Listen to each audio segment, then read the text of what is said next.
Hi everybody, welcome back. Thanks for watching my next video here. I'm glad the other couple of videos have been helping you all out. Um, and yeah, you guys seem to be uh, asking for more procedures, more numbers, more comms. You know, what do I do here? What do I say there? And all that good stuff. And uh, I plan on making more videos on that, and I'm going to talk about case 2 and case 3. This video hopefully is going to be relatively short, and I'm going to take a slight divergence from all that procedural stuff, and I'm going to talk about some of that pilot stuff. All right, some of that pilot shiz. Um, and that pilot stuff specifically pertaining to what is angle of attack, what is on speed, and how do you, as the front seat stick actuator meat puppet, utilize this information to fly in the airplane. Um, I was planning on going into a whole aerodynamic diatribe on why we call it on speed, angle of attack, uh, what the trim does, why, just a whole litany of aerodynamic stuff. It was one of the few times I can actually tap into my actual degree that I have. But I'm going to forego some of that stuff. If you guys want to hear it, just let me know, and I'll be happy to go into it. But it's a little beyond the scope as far as what you need as a pilot. Um, so I'm going to talk about real briefly before we hop in the jet. Talk about on speed. So why do we fly on speed? Well, ultimately it yields an angle of attack, or actually the angle of attack yields an on speed at which if you guys remember from basic aerodynamics courses, if you've ever watched one, where the four forces, the four arrows, right, thrust, lift, drag, and weight, are all in equilibrium. But the bottom line is that you got angle of attack yields an airspeed at which equilibrium is achieved. And the reason why we care about the angle of attack and not so much the airspeed, that's why we say on speed. We don't say a specific speed, we say on speed. Um, we care about keeping the angle of attack constant, and that if lift needs to change, we change the speed. We don't change the angle of attack to gain that extra lift. So why do we maintain the angle of attack? Well, it's not so much for the angle of attack between the relative wind and the chord line of the wing. But the wing is bolted to the fuselage, and what's bolted to the fuselage? The hook. And that's really what we care about, is how does the hook, at what angle does the hook intercept the wire when it hits the deck? Okay, and there's an optimum angle. That's really what we care about. And that's why it's so important that you fly that little tadpole, that velocity vector, in the middle of the E bracket, because the center of that E, or the donut, right? Because the center of that E bracket, or the orange donut on speed, means that your aircraft is at the proper angle of attack such that the hook is at the proper angle of attack. So that when it grabs the wire, well, it grabs the wire. It grabs the correct wire. You don't bolt her. You don't damage anything. Real quickly, for trivia's sake, if you were to come in fast, or red chevron, or low in the E bracket, okay, that would mean that your hook, let's say this was the optimum angle of attack for your hook, right? That would mean your hook would be shallow.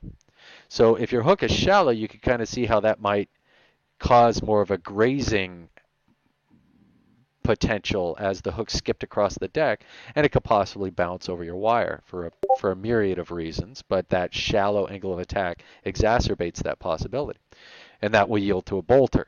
Okay, so if you're boltering a lot, you want to look and ask yourself, hey, am I fast a lot? Is my angle of attack too shallow? Okay.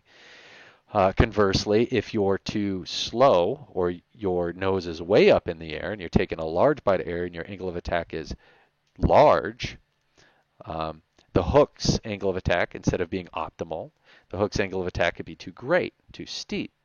And what will that do? That will cause the hook to possibly engage the wire before the mains even touch the deck. And that's called a fly-in engagement, and that's pretty bad juju. So, I mean, that causes all sorts of problems. So you don't want to fly in engagement because you can really damage a lot of things. Those are real world examples. I doubt DCS models any of that stuff. To be quite frank, I think it'd be cool if it did, because then it would make you be a little bit more diligent on your ball flying.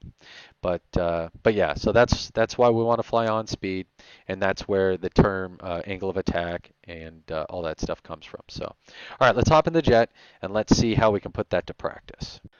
All right, finally in the air, right? Okay, so the first thing I'd like to cover is, well, we all know the AOA indexers, right? We got the amber donut, green chevron, red chevron, slow, fast, high AOA, low AOA, right? Well, in the HUD, you got the E bracket. Some of you guys may know this, some of you may not. And the VE bracket is basically another way of representing the indexers. But in this particular case, it's in relationship to the velocity vector, okay? So you would expect to see, if the velocity vector were high in the E bracket, you would expect to see a green chevron, and vice versa with the red chevron low in the E bracket, okay? And of course, we already talked about the importances with flying on speed, and ensured that the angle of attack of the aircraft would yield the proper angle of attack of the hook, so that the hook would catch the wire in the proper position. You won't damage the airplane or have a bolt or something like that, okay? All right, so the first thing we're going to talk about is trim, okay? Now you trim for an angle of attack, and that ultimately yields an airspeed, okay? So technically you trim for an airspeed, but I'm not going to go into the aerodynamics of how the airspeed is derived from the angle of attack. We're just going to focus on the angle of attack right now, okay? So right off the bat, I'm going to take this guy on pause, and I'm going to kind of show you what trim does for you. Hopefully a little bit more abstract than what you're used to. All right. Trim can also be synonymous with equilibrium, right? So the airplane's going to seek what it's trimmed up for. Okay. Well, how do we use that for us while we're flying? Well, in this particular case, you can see that I'm trimmed up on speed. Okay. Well, how can I tell? Well, if I were to do nothing but add power, you're going to see the E bracket and the velocity vector married together climbing, and you're going to see me maintaining on speed, okay, amber donut. If I were to simply take the power off, the same thing would happen, but in reverse. The nose would fall, but the E bracket, the velocity vector, would stay married. And if I were to be savvy about it and add the right amount of power, I can catch it right on the artificial horizon there, okay? So that's what the trim does for you. The trim sets the equilibrium for the aircraft such that the aircraft will always seek it, okay? And to prove my point, let's say if I trimmed up slow, okay? Well, I could add power, and it will stay in the same position of slow. I could take away power, and it'll stay in the same position as slow, okay? Now, there is some oscillations going on, but they're slight. For the most part, they stay together, okay?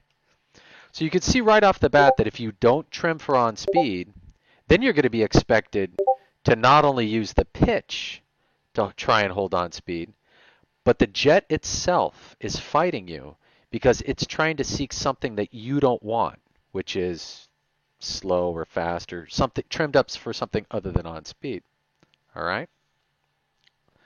So right off the bat, you can see that you want to be trimmed, no kidding, on speed, because the aircraft will seek that. All right? Now, what happens if I move the right hand, the stick hand, right? Well, you can see that obviously I'm going to pitch the nose, and that's going to change my angle of attack, right? Okay. When it comes to flying around the boat and flying on the ball, that's what you're trying to avoid. You're trying to control all your VSI and your altitude changes with your left hand only, okay? Now, I said before that there will be oscillations, right? The plane will go through slight oscillations as it finds its equilibrium.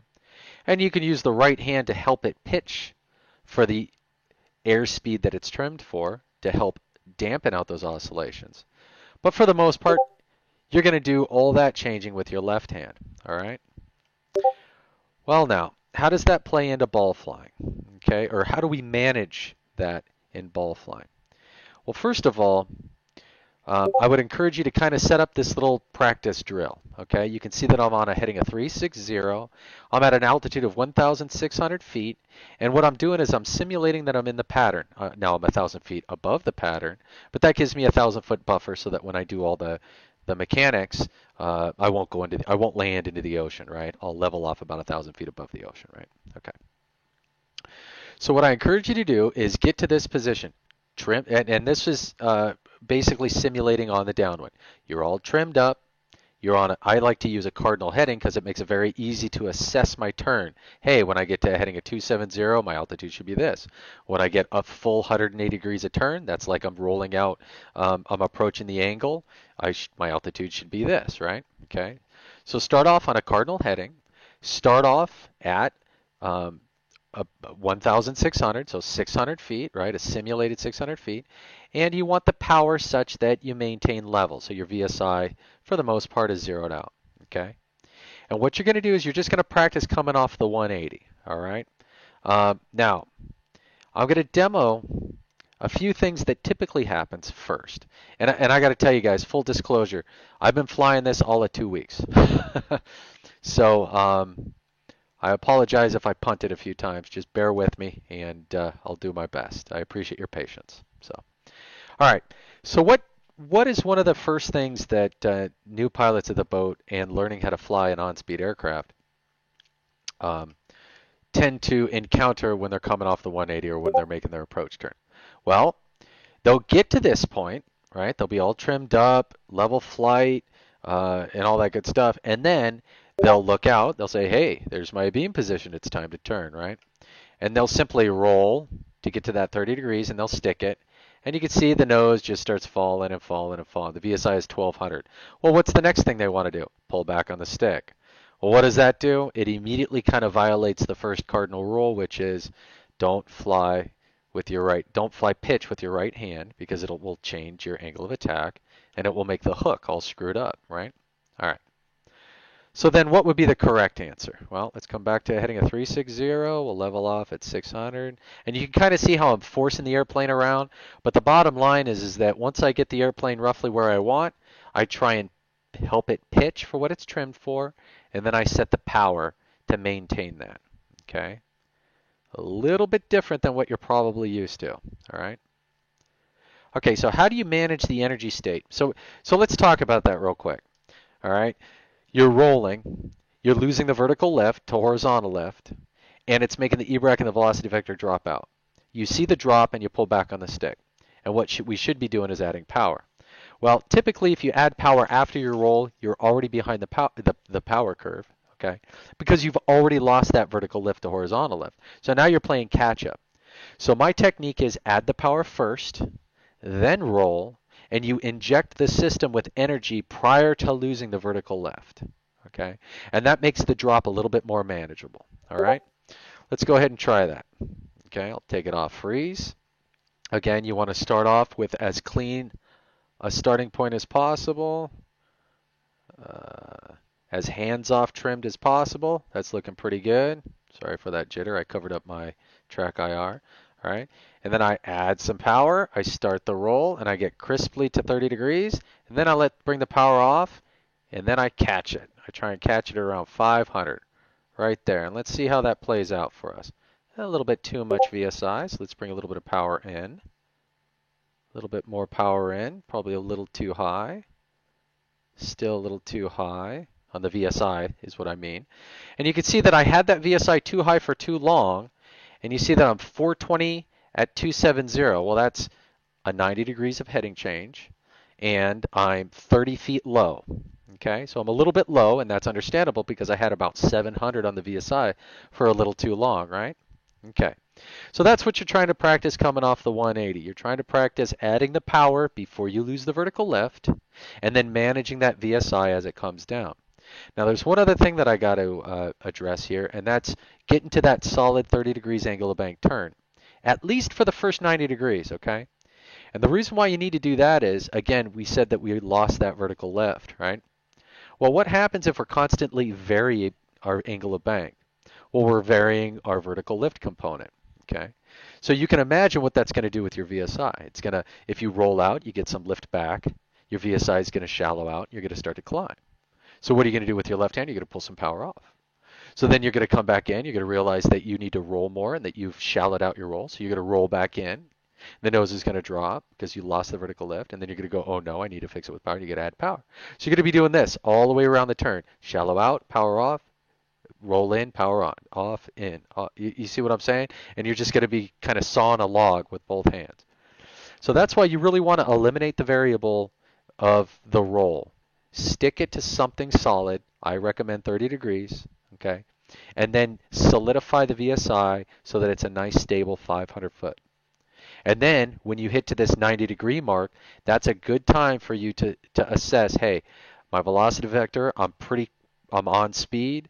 My VSI, right now it's 460. It's a little shallow, but I'm a little low, okay? I've got a good 30-degree angle of bank turn. And this right here, after the first 90 degrees of turn, this is probably the best time to take your first look, believe it or not, your first look outside to look at the boat, okay? The majority of this first half, this first 90 degrees of turn, is primarily an instrument turn, okay? Then when you get here, you take a look out to the boat, and you just take a quick snapshot to see how you're doing. You should be able to see the ball. Because of various reasons on the boat, the ball's not going to be centered, okay? It's going to be slightly low because you're looking at an angle through the Fresnel lens. There's a few other geometrical reasons why. But for the most part, you should look out and the ball should be relatively close to in the middle, right? Then you come back inside and you finish out your turn. Okay, so I'm going to finish out the turn here. And before I do it, I want to address one last thing, or one more thing. So we talked about how we had to add power prior to rolling because we lost the vertical lift. Well, when we start to hit the actual groove and the heading that we're trying to line up on and we roll out, what happens? We gain all that vertical lift back, right? So if we do nothing else but roll out, the nose, because we're getting all that vertical lift, and we still have that energy, that extra energy that we added when we rolled to make up for the loss of vertical lift, the nose is going to want to climb, okay? And typically, new pilots want to do this, and that's push the nose over. Well, if you push the nose over, obviously you're going to push the velocity vector fast on the E bracket, and that's going to flatten out your angle of attack, and that you'll probably bolt her because your hook is going to skip across the deck at a relatively flat angle of attack. So what you want to do is, in the same way that prior to rolling you added power, then you rolled, you want to reverse that process when you roll out. So you want to take power off, then roll out, and then bring power back on. Okay? So let's go ahead and try that. Okay, so we'll take it off freeze. Hopefully my throttle is still set in the position that I want. 30 degrees. And you can see that once you get it all stabled up, I mean, she should pretty much fly herself. I mean, it's overbanking a little bit, but there goes the VSI. That's because I'm not paying attention and I'm showboating, trying to show you how I can let go. Well, there's 190, and you can see that I'm a little low. And there's 180 plus the 10 degrees for the angle. All right. And then you bring the power off and you roll out. Well, you can see that I'm a little bit low here. I'm 230 feet at the angle instead of about 290, right? So I'm about, 60 feet-ish low, something like that. Okay, so I should see a relatively low ball, all right? But that's basically what you're looking for, and this is a good way to practice it. Set yourself on a cardinal heading, go climb up at 1,600 feet, get all trimmed up, get on speed, and just practice power, roll, power off to catch 500, come around the 90, check all your wickets. Then when you start to hit the round down or 190 degrees worth of turn, then power off, roll out, then power back on, and then fly a 3-degree glide slope, okay? All right, I'm going to take it off freeze. I'm going to try and fly one good solid fluent pass to demo for you guys. And then you guys can practice this at home. So, all right, so again, I'm on a, let's come back to a cardinal heading, 180. And all I'm doing is I'm using my right hand for roll. I'm not using for pitch. You can see she's climbing all by herself because I've got the power up there, right? And then when I get up to pattern altitude, I'm just going to put the power off and let everything settle on out, okay? And of course, I'll use the right hand to help stabilize it out. Now, that's not to say that while you're in the pattern, you can't pitch the nose down. Like, let's say no kidding, we're climbing and you wanted to level off. Well, I would you had to do it expeditiously. Well, I would push the velocity vector down and then bring the power to suit. Okay, because I'm more concerned about maintaining altitude than I am of maintaining on speed because I'm on crosswind or something like that. I'm not worried about trying to catch the wire at that particular time. So, all right. So again, here's my technique for coming off the 180. Again, all trimmed up, VSI's relatively zeroed out on a cardinal heading with a good amber donut. All right. So again, a little bit of power, start the roll. Okay, then power off. Get all the way to my 30 degrees angle of bank, and then power back on to catch the VSI. All right, so there's 560 on the VSI, 590, that's a little bit too much. Starting to shallow it out. Keep that turn coming. So the first altitude I'm looking for is at the 90. I want 450 at the 90, okay?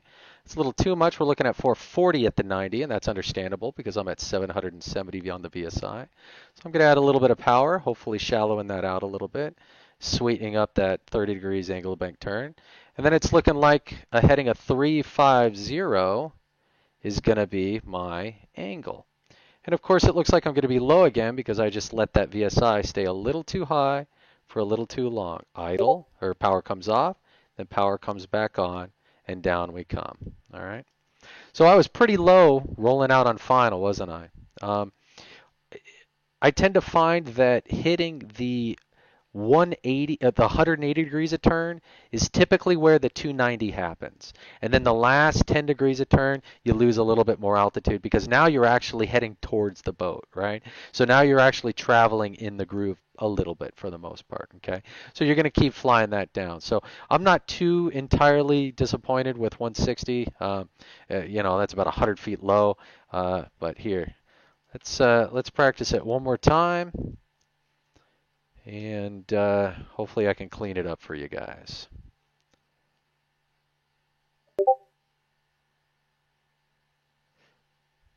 Again, come back up to a pattern altitude. This time we'll do it on a heading of 360. Still climbing, again, using my power to climb. Oh, coming on up. Another 100 feet to go. 50 feet to go. All right. Now, I gotta say, this is kind of my first in the very first video that I made.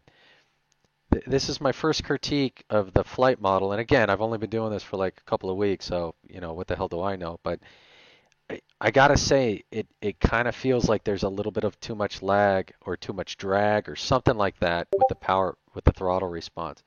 Because sometimes I find myself just having to go into burner with a relatively simple maneuver like 30 degrees of angle of bank, and it just seems like too much. But I don't know. I'm sure that opinion will change as I fly the sim a little bit better. So, all right. So there's our approaching our 180. Here we go. So add a little bit of power. The nose rises. Get to my 30 degrees of bank. Let the nose start to come down. Then power comes back on to catch 500. Okay. And still VSI is a little bit shallower this time. Okay. Still coming around. So now it's looking like we might be a little high at the 90. Yeah, so there's 460. We're only 10 feet high. Still coming around. There's my 500. Still coming around. Get that VSI suitcase there. 340. Still turning. And there's my 180. All right, now I got 10 degrees. And there's the rollout, right? Power comes up. You can see how the nose rose a little bit. But now I'm at 260 for that 170, and that's a pretty good energy, or that's a pretty good altitude to be at. I don't know if you noticed, but I was at around 270, passing the 180. So I was about 30 feet low. So yeah, so there you go. That's about the best demo I can give you guys. I hope it's worth something to y'all. And that concludes this video. Thanks for sticking with me. Thanks for bearing with my horrible basic air work. And again, please, if you guys have any questions, come find me in Discord, and I'll be happy to answer anything you guys got. All right, happy flying. See you guys out there.